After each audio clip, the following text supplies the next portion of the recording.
Hello, and welcome back to another episode of Critical Reactions with your host, Bryan.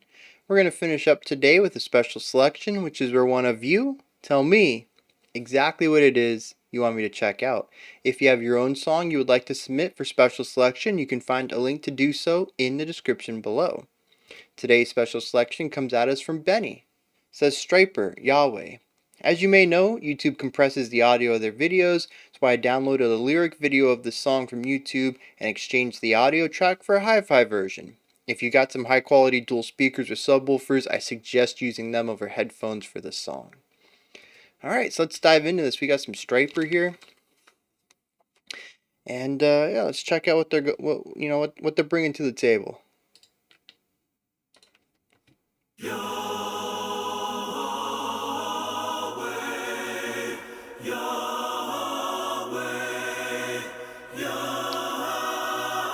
Very choir-esque.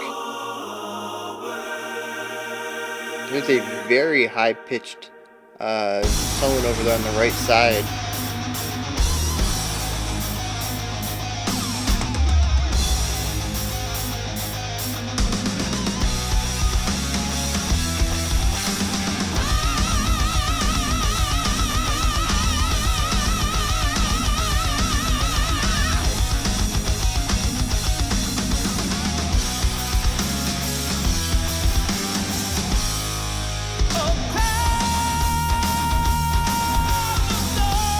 Yeah, alright.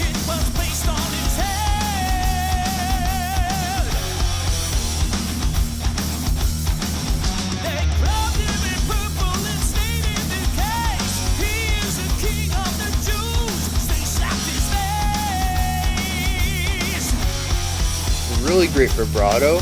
Love the way that he gets these belts out.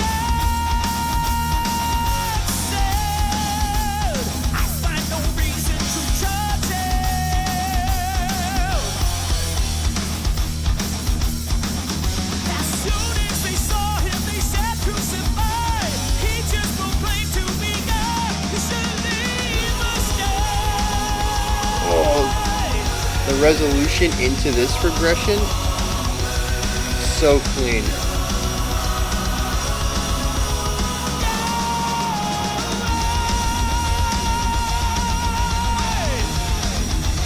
So much intensity, so much energy, so much drive. Lining up rhythmically with the lead melody and behind it.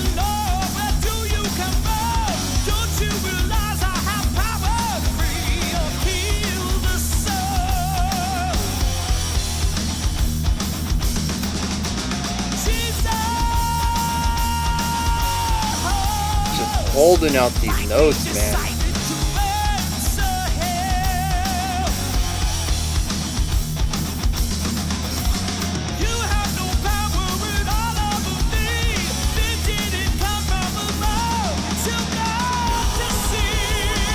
That resolution in this chorus is so good.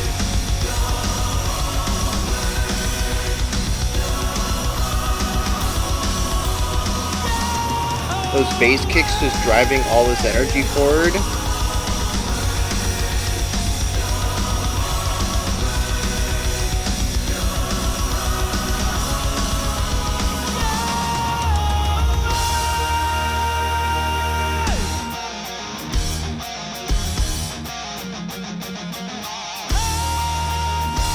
Yeah, got some nice harmonies here.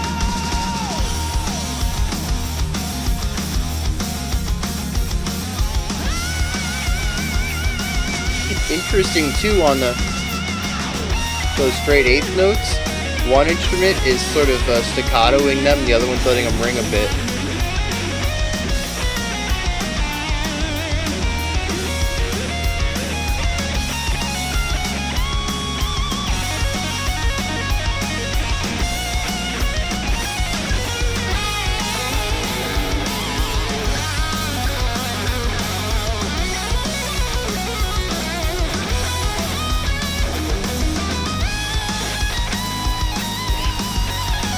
Really great transition between ideas on these.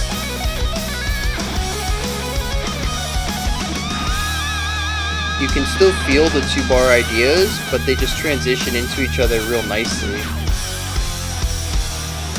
Had another belt bringing us into this section.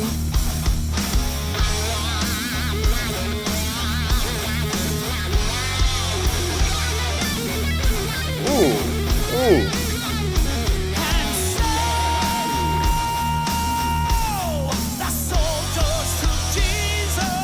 So melodically, this is the verse, but we have a completely different underlying idea in the guitars.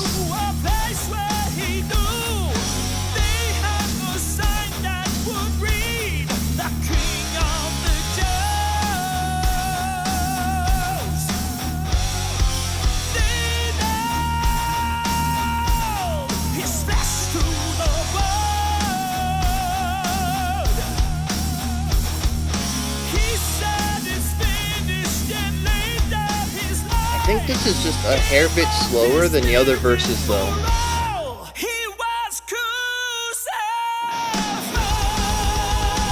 Yeah, because we do pick it up here. So yeah, I do think they slowed that down a little bit to provide emphasis and weight to what's happening narratively.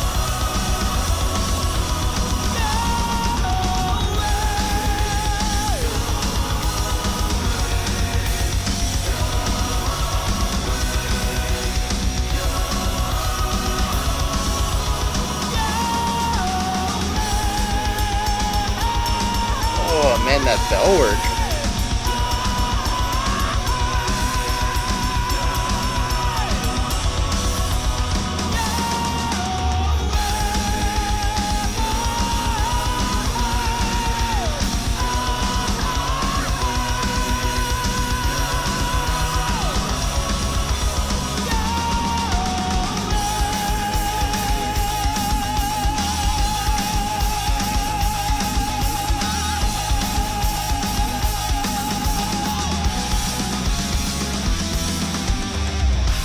Ooh, interesting way to end that.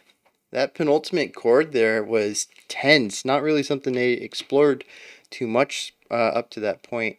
And yeah, just real interesting. So yeah, a lot of cool things going on musically here. So I mean, structurally, it follows pretty typical A B C B pattern. We have the verse chorus. We repeat that. We enter a bridge section, which is our guitar solo section. And then we go to our verse 3, which is variation musically on the verse. And we go to our final chorus. And there is a little bit of variation on there as well. It is just one word, but there's some musical variation with the way that the lead melody, the lead vocalist, plays within and against the choir, right? So I do really enjoy that. I've said many times, if you're going to bring something back for 3 times or more than 3 times, you need to change it up somewhere along the line, right? Usually the final time you do something is a good time for a bit of change, and I think they did that very well, putting change in both the verse and the chorus the final time we heard them. So yeah, musically, this follows a lot of pretty standard, what I think are hard rock ideas, if I'm getting that right. Um, this is something we even talked about a lot during Hard Rock Week, which is the idea of staying on a pedal note for 3 bars out of your 4-bar phrase, and on the 4th bar having a run. And we saw this in both of the first 2 verses. That dun dun da da dun dun da da. I don't remember. I don't remember what the lick was at the end of that, but they had that galloping pedal note, and then after that they played their lick, right? And there's just, to me at least, we looked at this in Hard Rock Week, and invariably, if I remember correctly, I really dug what was going on. Like, I'm not a huge fan of the monotony and the simple repetition of it, right? I do enjoy more moving ideas, but I can't deny that there's something very cool about it. And I think I talked about this during Hard Rock Week as well when I mentioned, often I loved the licks themselves, right? And having that contrast does work. There's something very cool about the way that sounds. Um, and I don't know if it's just me. I don't hear too much of this anymore. Maybe it's because my idea of modern rock is different. Um, maybe we are still doing this sort of hard rock idea in modern times, and I just haven't been exposed to it yet. I haven't listened to the radio in uh, at least a decade, maybe more. So maybe I am just missing out on modern mainstream rock, and this is a common thing. But I feel like this song particularly has a very 90s feel to it, right? And, it reminds me of a lot of bands from the 90s that were doing things like this. As far as the overall chord progression, the atmosphere, the tone, the guitar tones, um, the guitar lines, the riffs themselves, it feels like a 90s song. And at least to me, I have a lot of nostalgia for that. And I don't really know why.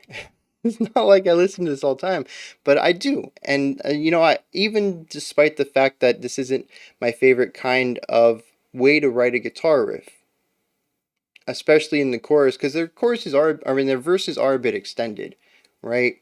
Because it kind of focuses more on the narrative side. Especially that first verse felt like it was twice as long as it would be in most other songs that were doing something similar. But they really wanted to lay down the narrative of what's going on. I really wish that the guitar part would have changed just a little bit, but like I said, I can't deny that it just has this cool factor to it, right? You get this nice contrast between that gallop into the lick and then back to the gallop. You get the simplicity and then the movement and then the simplicity, and it just works, right? It's a formula that works. And I think it's difficult to deny that. It's obviously a staple for the genre and a lot of genres adjacent to this, and it's a staple for a reason, right? If it didn't work, it wouldn't be used as much as it is. Um, so yeah, then we move into the chorus though, and we have mostly chords going on. Mostly chords everywhere, actually. The guitars, the bass, they go to chords, right? They're just holding them out. The choir comes in, they're holding chords. Some of the choruses, maybe all the choruses, I don't remember. We have a couple of soaring vocal lines above the choir. And the drummer's just coming in with this really interesting rhythmic idea, because we actually, if we look at the guitars, they're doing whole notes, right? Which is just playing the same tone for 4 beats. Now, the snare is alternating every other beat. I don't remember if it was 1 and 3 or 2 and 4, but if we have guitar changing notes every 4 beats, the snare is being hit every 2 beats.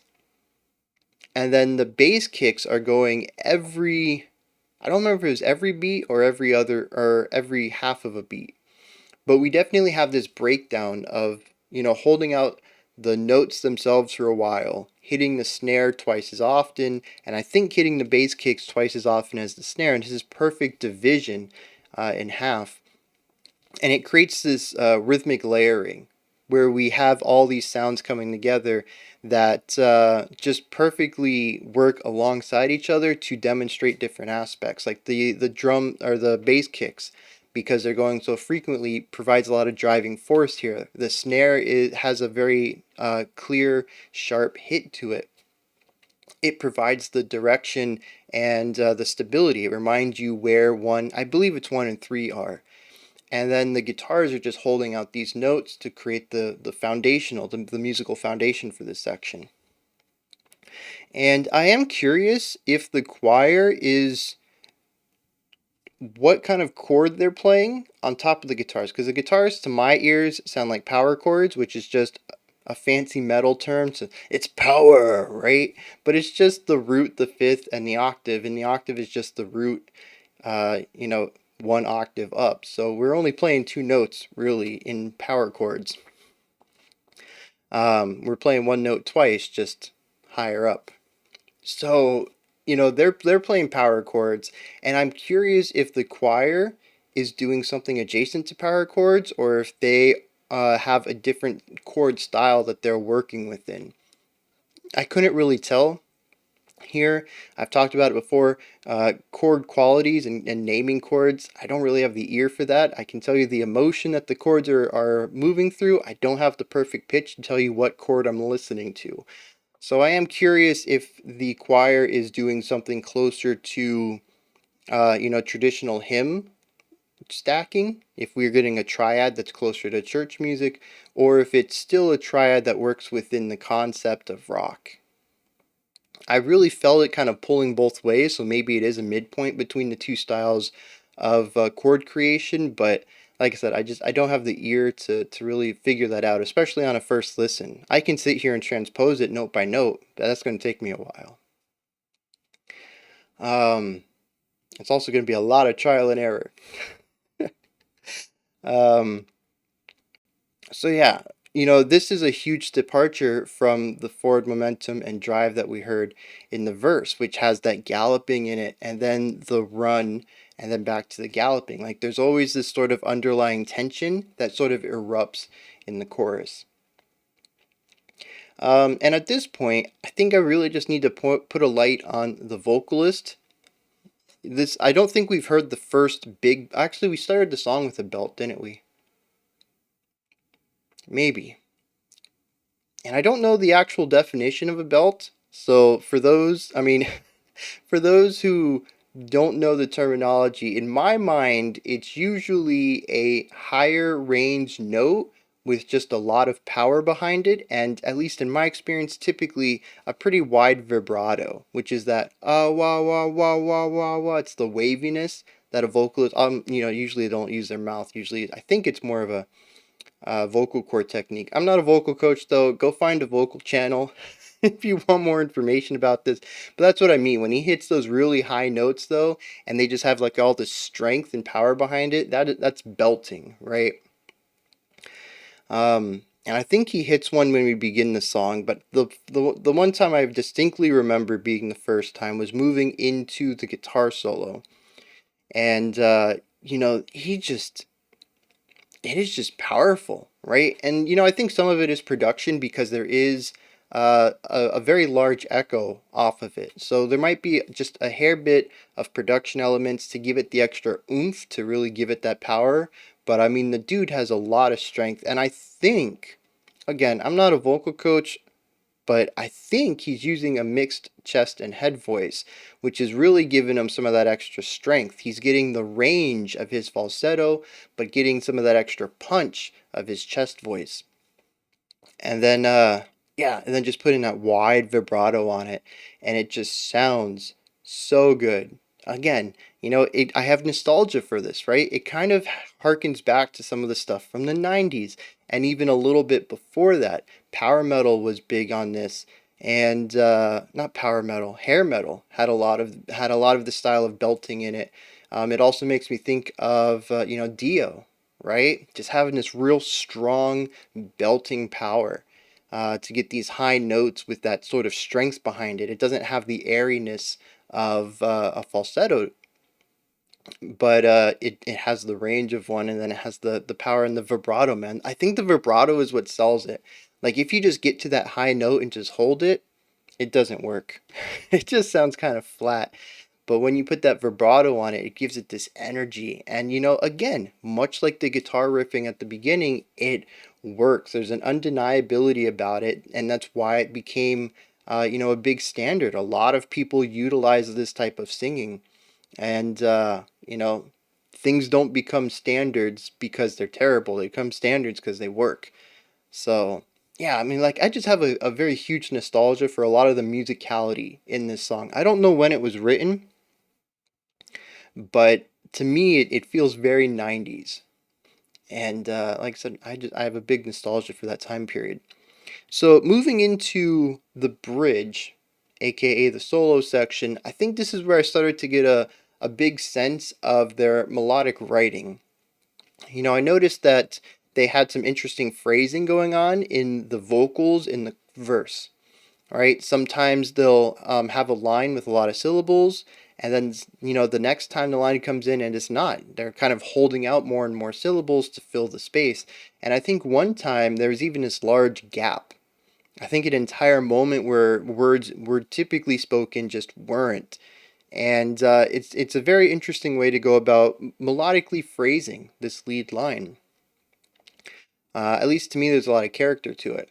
And, I didn't really pick up on it until I listened to the guitar section. I kind of applied this idea retrospectively. But the guitars have really great melodic composition to them.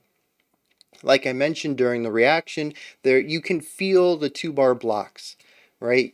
We're going to do this section, and then we move into this section, and then it's this section. Like, you can feel these hard stops. And, but the thing is that the notes that they finish the bar or finish the idea, and then the notes that they start the next idea work so well. It feels very natural to flow from one idea to the next, note wise. So while I do think it feels just a little rigid, it also has a really nice flow to it. And I like the way that the ideas move together. I do wish that there were fewer harsh stopping points. Like during the fast section, I think it was the second guitar solo. He was playing some 16th notes or something like that, and he brought it down to 2 quarter notes to move into the next idea. That I think was also playing like eighth notes or something, and those 2 quarter notes felt like a hard stop for no reason. It's like you're driving down the road and you're doing, 60 miles per hour. I don't know what that is in kilometers per hour. I apologize to anybody not using the imperial system. But you're doing 60 and then you break down the 20 to come back up to 50. Like you could just go from 60 to 50, right? You could make that gentle slide into the new speed instead of basically stopping to come back up.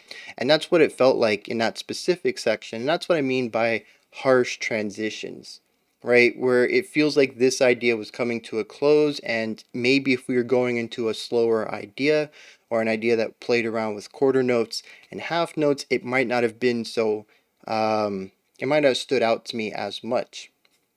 But because of the oddity in the rhythmic components, it made me feel, oh, this was the fast section, and then we slowed it down, and then this was the next section. It almost feels like um, building blocks, right? Where, this, I can play this idea, I can play this idea, I can play this idea. What's the best order I can put them in?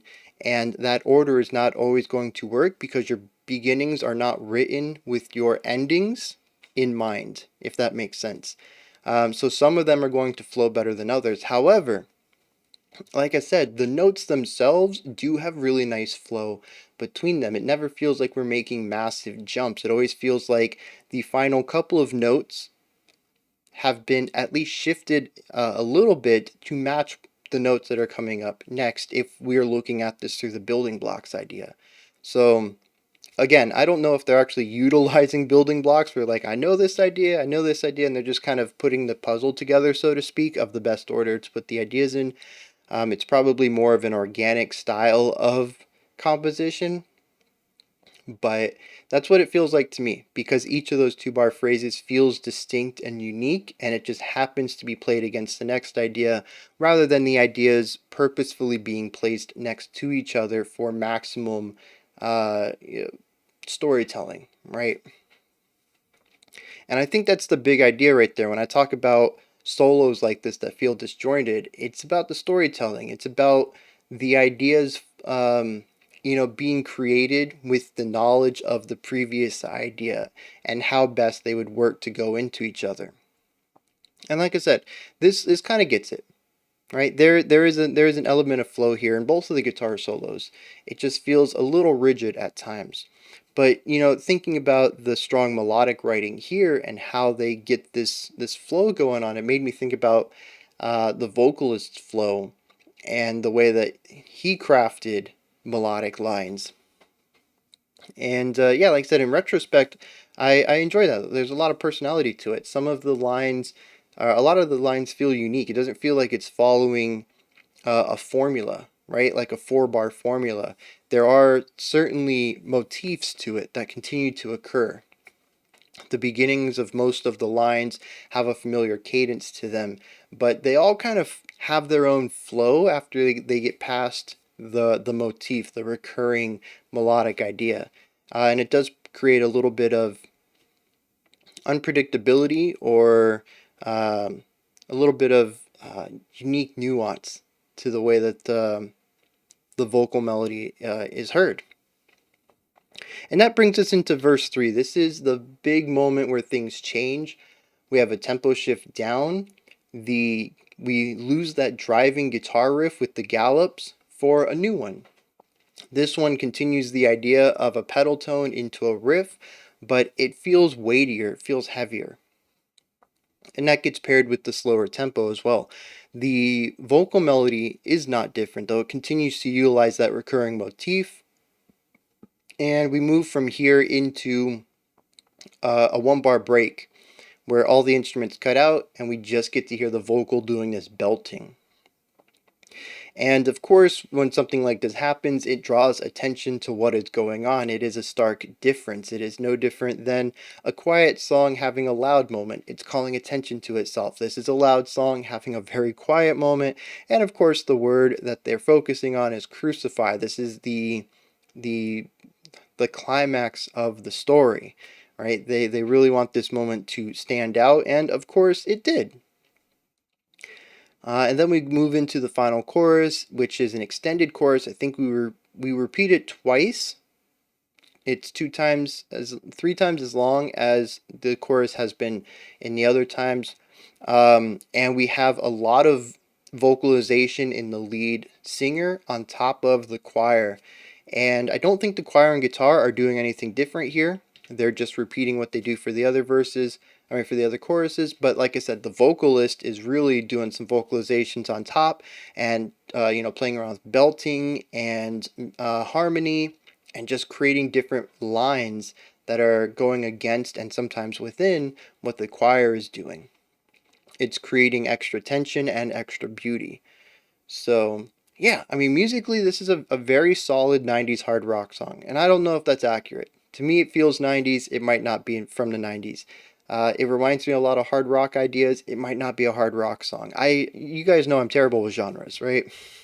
But that's what it feels like to me. If you asked me, hey, classify this song, I'd be like, 90s hard rock, maybe? I'd probably be wrong, but you asked me, so that's my answer. So I guess let's get into this lyrically. And I think it's fairly clear what this song is about, which is the crucifixion of Jesus Christ in the Christian religion. So what is this track called? Oh, Yahweh. I probably spelled that wrong. I hope not.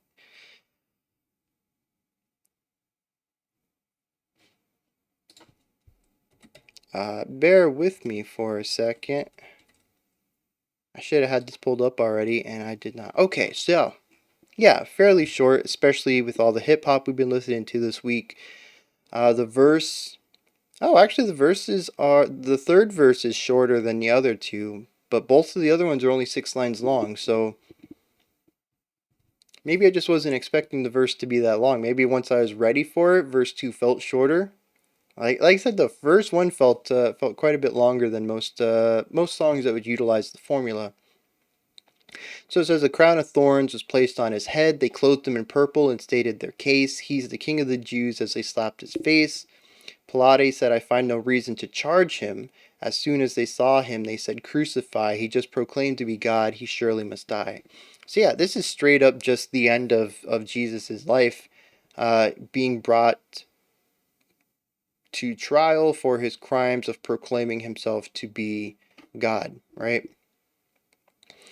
And I don't know what Yahweh is. Like I feel like this is probably a name for Jesus, I'm thinking, but we're going to look this up real quick because it is repeated a lot. Is the national god of ancient Israel and Judah.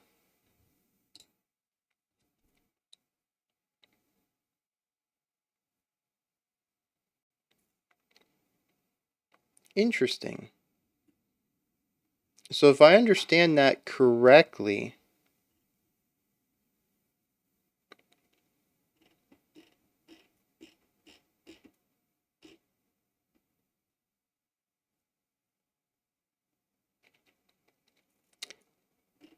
I was going to say,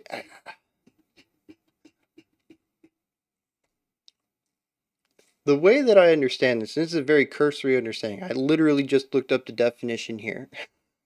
I'm not going to pretend I have a lot of knowledge on this topic, but it seems that so this is the name that they gave the Christian God just back in the day.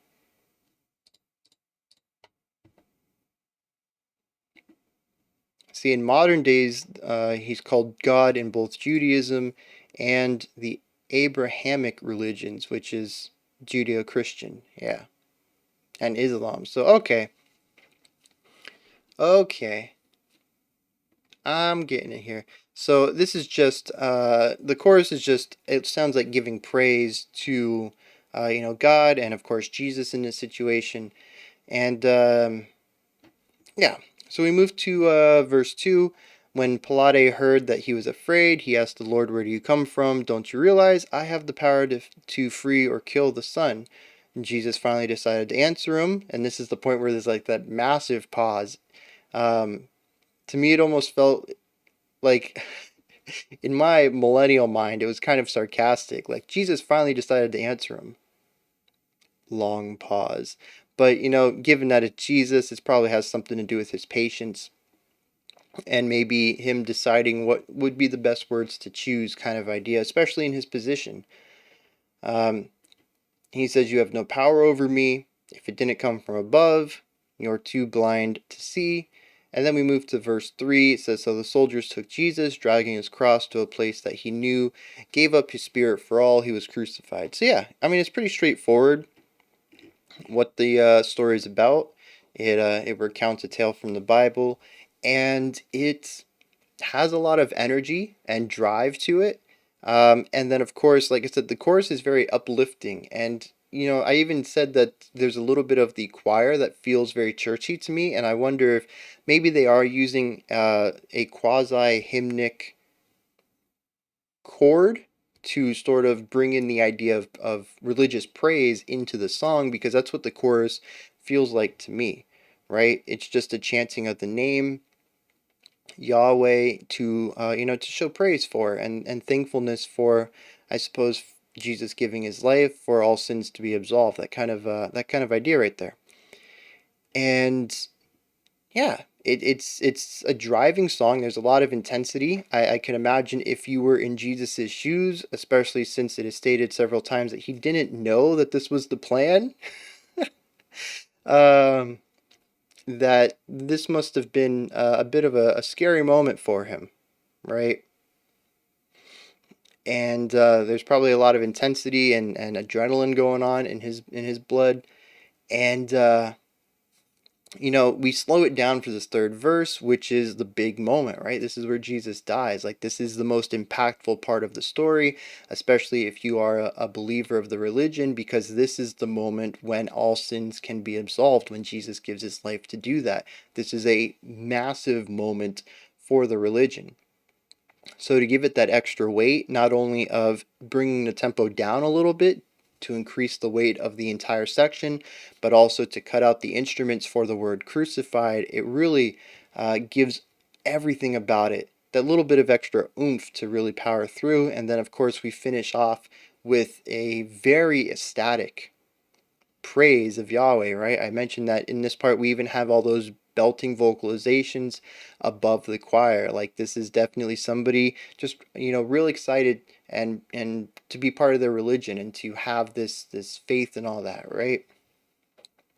So yeah, I think it's a pretty straightforward track here. I think it does what it does extremely well. And also has just some killer music underneath, even if the lyrics aren't something that that you enjoy, right? If you don't want to hear them or whatever, I think it's easy to also just dig into what the music is doing and enjoy that as well. So, those are my thoughts on Stryper's Yahweh. This is where you guys come in. Hit me up in the comments. Let me know what you thought of this track. If there's anything that stood out to you, anything that you want to add to it, go ahead and let me know in the comments. I do understand that this is a religious video, a religious song. I know most of you are rather open-minded, and we typically have really good conversations in the comment section. I do want to remind everybody to be civil, though. I don't feel like I've really had to say that before, but it's the internet, right? And I know we got a lot of new users this last month, and I just want to iterate that to anybody here. This is a very collected, open-minded community, right? We can have conversations, and we can even have arguments as long as they stay cool and collected. And as best you can, keep the topic on the music and the song more so than in global ideas, right? I really shouldn't have to say this, but I'm double checking here. I'm making sure that I put this out there. Again, I don't think I will need to. I don't think this is necessary, but just in case, I want to make sure that I stated this beforehand. All right, above the comment section, there's a description box. In there is a link for Linktree. Take you to this menu right here, has everything related to the channel. You can pick up some merch, join the Patreon, join the Discord, follow me on Twitter, check out what music I've been listening to, check out what music I've been writing. It's all there. Go ahead and check it out. Above that, if you could, like, subscribe, and ring the bell. I greatly appreciate all three of those. All right, that wraps it up for today. We'll be back tomorrow. We'll be looking at our final hip-hop track and our creator request for the week. Till next time, remember to be critical but not cynical of the music you listen to, and have a fantastic morning, afternoon, or evening whenever you choose to watch my videos.